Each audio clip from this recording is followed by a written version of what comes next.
If you receive Social Security or expect to file in the next few years, one issue is quietly becoming more important than many people realize. Current projections still show that unless lawmakers make changes, the program may eventually reach a point where full scheduled benefits can no longer be paid at today's level. And for millions of retirees, that is why one number continues to draw attention: a possible future reduction of about 23% if long-term funding is left unchanged. Hi, I'm Sara, and today I want to explain what that projection actually means, why Congress is now debating benefit terminology again, and what current retirees, near retirees, and future claimants should realistically watch right now. The first thing to understand is that Social Security is not running out in the way many alarming headlines suggest. Monthly checks would not suddenly stop. Payroll taxes from current workers would still continue supporting the program. But according to official trustee projections, if the trust fund reserve reaches its projected limit before reforms are approved, incoming payroll taxes alone may cover only about 77% of scheduled benefits. That is where the 23% estimate comes from. It is not a cut announced for today, and no current payment reduction has been approved. It is simply the amount experts estimate could become necessary in the future if lawmakers do not act before that projected funding point arrives. This matters most for people already receiving retirement benefits, those planning to file soon, and anyone trying to decide whether claiming early or waiting longer makes more financial sense. At the same time, Congress has been discussing a proposal called the Claiming Age Clarity Act. This bill does not address trust fund financing directly. Instead, it focuses on changing the words used when people choose when to claim benefits.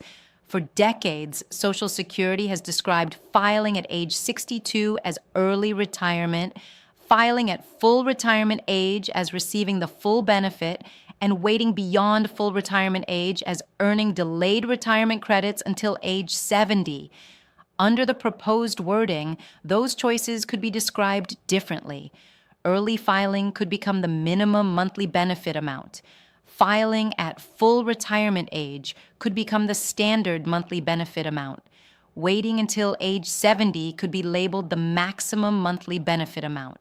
Supporters say this language may help people understand the range of choices more easily, but many retirement specialists point out that simpler labels do not always mean clearer decisions. That is because the best claiming age depends entirely on personal circumstances. A person with immediate financial needs may decide that starting benefits at 62 is practical, even though the monthly amount is lower. Someone with stable savings and longer life expectancy may benefit from waiting because each year delayed after full retirement, age increases the monthly payment. And this is where labels such as minimum and maximum can sometimes create confusion. What looks like a minimum monthly amount may still produce the best lifetime outcome for one person, while what sounds like a maximum benefit may not always lead to the highest total received over time, depending on health and longevity. That is why retirees should focus less on labels and more on their own financial timeline. Another issue often raised in the same discussion is how Social Security is funded in the first place. Workers currently pay 6.2% of earnings into Social Security, while employers contribute another 6.2%. But this tax applies only up to a yearly earnings cap. Income above that limit is not taxed for Social Security purposes. Because of that cap, some policymakers argue that adjusting taxable earnings at higher income levels could strengthen long-term funding. Others support different reforms, but no final solution has been approved. Questions also continue about paperwork and benefit processing. If you ever submit important documents to a Social Security office, it remains wise to keep copies and request proof of receipt whenever possible. A stamped copy can protect you if paperwork is later delayed or questioned. For disability recipients, another important reminder is that SSDI usually converts to retirement benefits only when full retirement age is reached, not automatically at age 62. That distinction still causes confusion for many beneficiaries.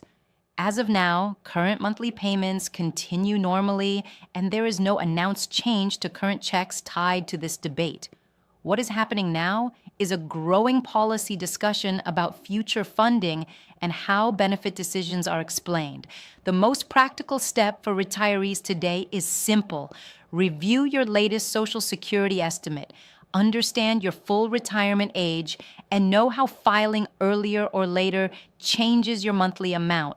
Because while Washington continues debating names, formulas, and long-term funding, your retirement planning still depends on understanding the numbers that affect your own household most.